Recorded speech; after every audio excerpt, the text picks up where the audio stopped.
everyone, Kelly here, and today I want to talk about my favorite books in the second quarter of 2021. So that's from April through June. And just to warn you right now, there's probably going to be some background noise in this video. We have people visiting and they're here for long enough that I just want to record a video, and there's just not really a great time to do it without there being background noise. So when I was thinking about my favorite books from those 3 months, I looked at how many books I read and how many were 5 stars. So in total, I read 47 books during those months, and I had 10 5-star reads. And I was considering talking about all 10, but really when I was looking at those 10, even though they were 5 stars at the time, there were some that I still think they're great books, but they aren't going to be ones that stick with me long term. Like, they were 5 stars in the moment I was reading them. I was really enjoying them, but I don't know that they're going to be like long lasting favorites. So I just decided to talk about 5 because these are 5 that I think I would return to. There are books that I want to own. Like, I own 3 of the 5, and I would probably go out and buy the other 2 to have a physical copy to reread, share with my kids, or talk about, or, you know, bring back into my mind and things like that. So 5, you know, that were top favorites. And it just so happens the majority of these are middle grade books. That was not on purpose. Even in the top 10, there were, I think, 6 of the top 10 were middle grade. I just, for some reason, was reading a lot of middle grade the last few months, and of the middle grade I read, they were some of my favorite books. So I'm just reading really quality middle grade and just like middling adult books lately, I guess. So the first book I want to talk about is Amina's Song by Hina Khan. And this is the sequel to Amina's Voice, which I read a few years ago. Both of the books in this duology I have given 5 stars. And I just really love the way she writes contemporary middle grade. Contemporary middle grade is not usually my go-to. I usually prefer middle grade fantasy books. But you know, there every once in a while are authors that just write contemporaries I really love, where it's about, you know, family and self-discovery and about diversity and all those things.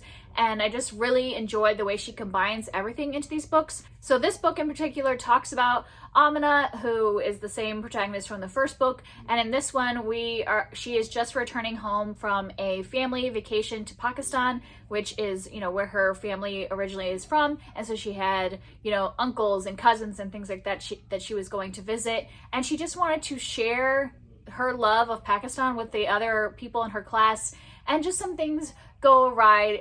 She's talking about Malala and Malala's life to kind of like share more about, you know, a famous Pakistani, and, you know, the people in her class start just focusing on the negative things that have happened to Malala instead of like all the good she has done in the world. So throughout the book, we're seeing Amina trying to find a way to share her culture and a country that she loves with her classmates in a way that they can understand that there's more to a story than just one side. There are a lot of things that are happening and a lot of parts of the culture that aren't talked about in the news and things like that. And it's just really beautiful, and just, you know, it discusses family. There's a lot about friendship and platonic friendships, and, you know, the fact that like a boy and a girl can be friends without there being any romance going on, and just so much amazing stuff in this book. And I just love the way she writes contemporary books, and I'll probably read every book that Hina Khan comes out with. Next, I want to talk about Wild Magic by Tamara Pierce,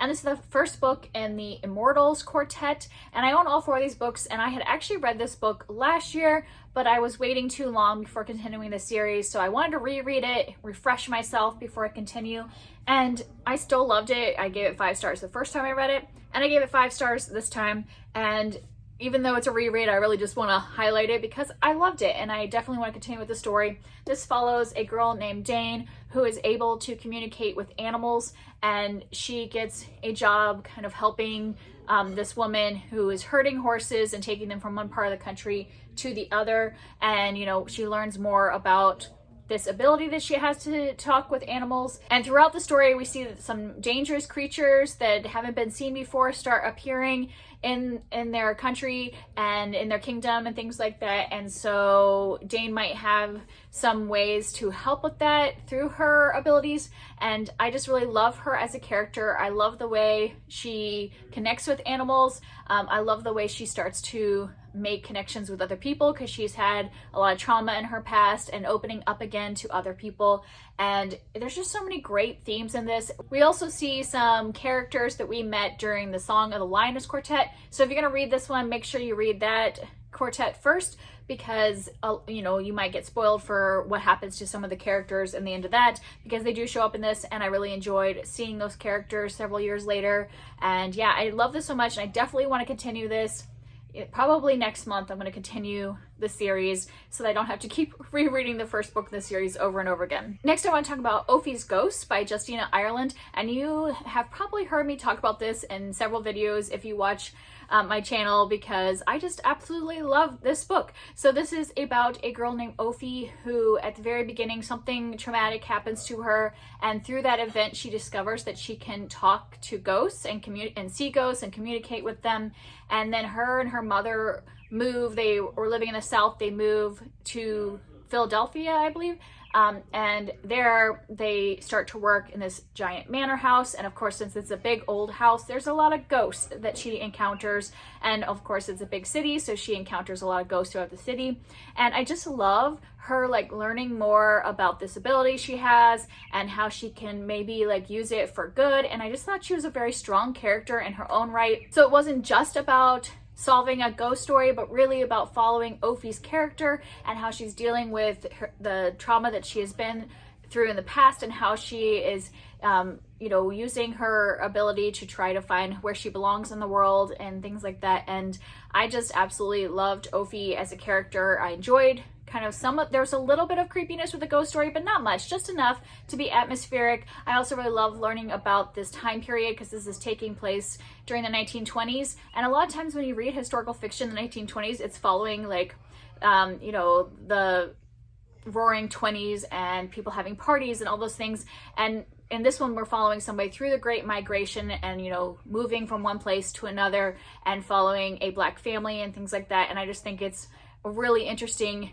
perspective to hear from that we don't always hear in a lot of other historical fiction from the 1920s. So I would definitely recommend this one. Next, I want to talk about Where the Mountain Meets the Moon by Grace Len. This is another reread, and the reason I reread this was because everybody seemed to love this book, and when I read it the first time a couple years ago, I just felt like fine about it. Like I felt it was more in the middle, but I had listened to it on audio and I was doing a lot of other tasks while I was listening to it, so I didn't think I focused on the story. So I decided to reread it physically, and I absolutely loved it the second time. 5 stars, and I went out and like bought several of Grace Len's other fantasy books. I love how Grace Len takes a story. So this is following a girl named Min Lee, who her family, they're rice farmers, and her mother is kind of like dissatisfied with their life and what they have, and so Min Lee decides that she's going to go out and find their fortune so that they can have a better lot in life. And you know, she kind of goes on a quest almost, but so like we're following her on this quest, but then, you know, in between chapters or in the middle of the chapter, suddenly we'll get like a story from like a folklore kind of story where she's learning about the folklore mythology of the world around her, and this is heavily based in Chinese mythology, and I just loved it. I love the little stories within the stories.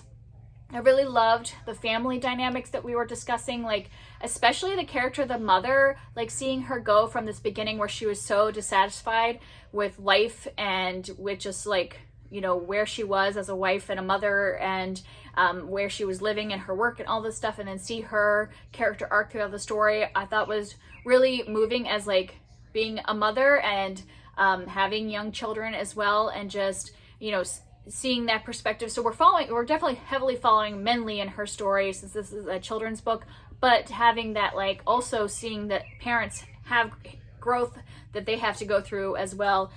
So just loved everything about this. And then the last book I want to talk about is the only adult book in this video, and that is Blood Child and Other Stories by Octavia E. Butler, and this is a series of short stories, and you have not seen me review this yet on my channel if you watch my wrap-ups, because this is part of a secret TBR that I haven't reviewed all the books yet because I haven't read all the books in this secret TBR project. So you'll probably see me do a full review of this, you know, next month or something like that. But I didn't want to like not include it just because I haven't reviewed it fully yet or talked about it on my channel, because this one was really amazing to read it. So I think there's 7 short stories in this and a couple essays, and every single one of them was great. There was only one story that I wouldn't give like 4 or 5 stars. Like it would have been about 3. And even that one, I liked the concept. It just was a little short for me to get invested in the character. But for the most part, some of these stories were just so like immersive and amazing. So most of these stories are like sci-fi, fantasy, speculative fiction, which I really love, which is why I picked this up to begin with.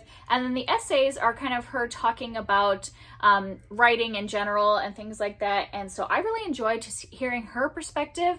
A lot of, like, at least one of them specifically was about her, like, you know, being a woman in the, you know, 1970s writing genre fiction as a Black woman, and just like what that experience was like. And I just really appreciated reading that. And then all the short stories, even though some of them really grossed me out, like there's some of them that have some pretty like creepy things, having like gory things, not necessarily just scary, but like gory, which is not usually my style, but her writing was so good and the stories were so amazing that, and like immersive, that I just kind of, you know, skipped over some of those parts that really grossed me out, and still could give a story 5 stars even if it grossed me out, because she's that good of a writer. So if you like speculative fiction, you should definitely check out this collection of short stories by Octavia E. Butler. And that's it. Those are my favorite books from the last 3 months. If you've read any of these, I'd love to hear from you down below. And what's a favorite book that you have read in the second quarter of 2021? I'll see you next time. Bye.